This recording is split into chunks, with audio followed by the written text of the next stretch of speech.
తెలుగు ప్రేక్షకులు నమస్కారం. ప్రస్తుతం మనతో అశోక్ గజపతి రాజు గారు ఉన్నారు. అశోక్ గజపతి రాజు గారు, ఈ ఆవిర్భావ దినోత్సవం రోజున శ్రేణులందరికీ మీరిచ్చే మెసేజ్ ఏంటి? చూడు, మనకి అందరూ స్త్రీల సమాజంలో సగభాగం, సగభాగం వాణ్ణి వెనకుంచి ఎవరు బాగుపడగలుగుతారని నేను అనుకోను. మన స్త్రీలకి రాజకీయ రిజర్వేషన్ నుంచి అన్ని నందమూరి తారక రామారావు గారితో ప్రారంభమైంది. దాన్ని ముందు తీసుకువెళ్ళాలి. వారి చదువుకి ముందు తీసుకువెళ్ళాలి. ఇప్పుడు గడిచిన ప్రభుత్వం చూస్తే ఆ 12 లక్షల మంది పిల్లల్లో ఎవరికి బడి లేకుండా చేస్తారు. అనలైజ్ చేస్తే ఆడపిల్లలకి వారికి నువ్వు వస్తే సాలూరు లాంటి చోట 23 ఇవి తీసేసావు స్కూల్స్. వారు ఏ కొండ ఎక్కాలి, ఏ కొండ దిగాలండి బడికి వెళ్ళడానికి? సో మీరు ఇలాగా బడిల్ని మాన్పించారు. మీరు కౌన్సిల్లో ఏమంటున్నారు? ఈరోజు మీరు అధికారంలో ఉన్నారు కనుక మీరు పెట్టండి అని. అయ్యా, ఆనాడు ఇవన్నీ కట్టడానికి ఎన్ని సంవత్సరాలు పట్టింది?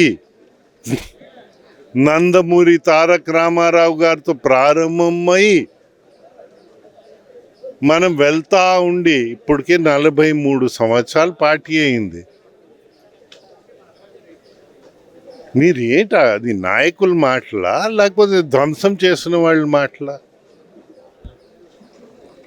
ప్రభుత్వాలు తన ధర్మాల్ని నిలబెట్టాలి. ప్రభుత్వ దగ్గర ప్రజాప్రతినిధులు వచ్చేవాళ్ళు వారి ధర్మాన్ని నిలబెట్టాలి. మన ధర్మాన్ని మనం సనాతనం చెయ్యాలి.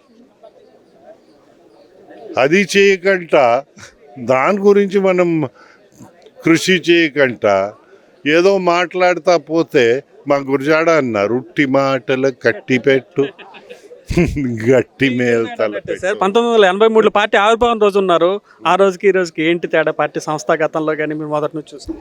చూడు, మనకి తెలుగు వాళ్ళకి ప్రపంచంలో ఒక గుర్తింపు వచ్చింది. చాలా విషయాల్లో తెలుగు వాళ్ళు దేశానికి మార్గదర్శులు అయ్యారు. పాజిటివ్గా అయ్యారు మార్గదర్శులు.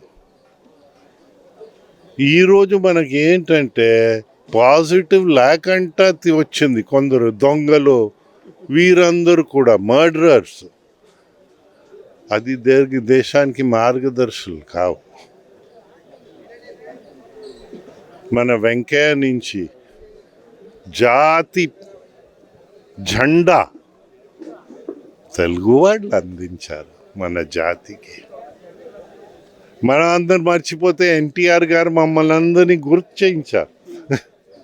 పింగల్ వెంకయ్య చేసిన పని మీరు మర్చిపోరాదని.